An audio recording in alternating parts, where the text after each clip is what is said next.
So we just saw India, and there's a lot going on in this episode. And I know Christo had some questions. I had some questions too of just, my God, the things that happen on an hour-by-hour basis to you guys. We did want to ask you a little bit about the journey to get to that first step. You know, there's a river crossing. Eventually you do find a way to ford it or whatever, but you know, at first you're like, screw it. Here's a rickety cart that goes across a raging river with a good 35-foot drop or so. What was going through your head as you got into that cart? Gavin goes! What am I doing here? Why is the biggest guy in the cart? Yeah, I mean, we had to see whether it was safe, and so I kind of got pushed into it and went across on it. But it was the only way to cross that river. I mean, there was no bridge crossing. I mean, that's the way the locals used to get from A to B, so that's what we did. I mean, it looked fairly safe. It looked fairly sturdy. Halfway across, I probably would say it started to get a little bit rickety. Hey, Gavin! You okay? I'm okay. The mechanism's a bit sticky. But we got across, so I just jumped out of the basket when I made it to the other side. I didn't hang around. Look, guys, I mean, that moment was a big moment. I mean, when that thing went down, it was like, oh, we could have all been in there. Man.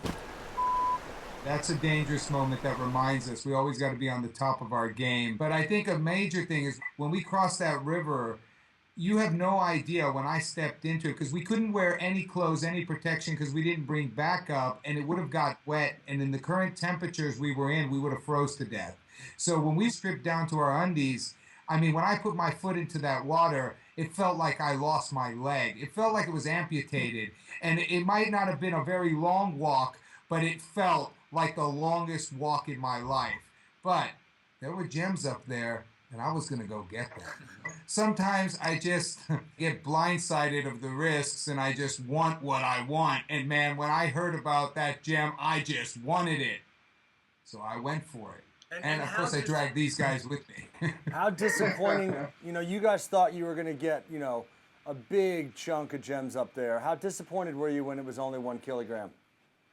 Man, you have no idea the amount of pain I went through with the rest of the guys. I mean, even Kat called in and beat me up on that one. 1 kilo, man. I mean, it's like, what for? But I can tell you, man, that 1 kilo produced some nice stones. We chose to cut it with a classic round, brilliant diamond cut, which is exactly the same that you see in diamonds, and that really unleashed its fire and brilliance and beauty. I'm really excited. What I love about this episode is it takes a turn. How were you able to get everyone kind of redirected on this new gem hunt there? Look, we were let down. You know, I don't know if I'm allowed to say this in this recording, but happens, man. And look, I know we're on the top of the mountain. We got to get off the mountain. But listen, man. Kashmir sapphire?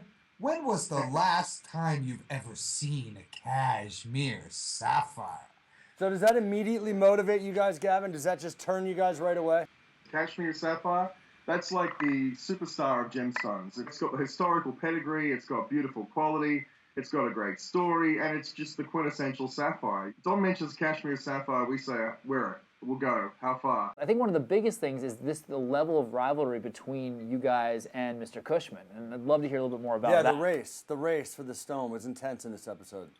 I think the key element, you know, I mean, as soon as Gavin got eyes on the stone, I looked at the stone. We immediately knew we were looking at a top gem quality crystallized variety of Kashmir sapphire, and that was the kicker. So I knew that it was an all-in play, and it was, damn.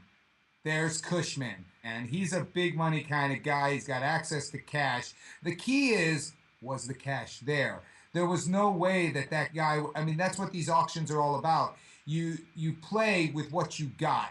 It's not about what you can get. This isn't one of the major auction houses that they can give you 2 or 3 days to get the money. What you carry is the maximum bid you can make. And we were just hoping on the fact that Cushman wasn't carrying a bigger stash. How much did you guys make on that Kashmir? On this particular Kashmir, we haven't actually sold the stone yet, but I mean, that stone will go between $275,000 to $400,000. No sweat. Persistency, boys. Never surrender. Hey, we got it. That's what's important, man. That was important. Well, the trip was worth it in the end, eh? All right, guys. As always, it's great to talk to you. Next episode is March 14th. I think it's called City of Emeralds, right, Joe? City of Emeralds. It takes place in Brazil, a place very close to Tony's heart. We hit some of his hometowns up, and we go after a bounty on an emerald. These guys are tasked with finding a very specific emerald, a very specific carat level, and they're off and running, and we'll see whether or not they get there. Thanks, guys. Thanks a lot, guys. Thank you. Thank you.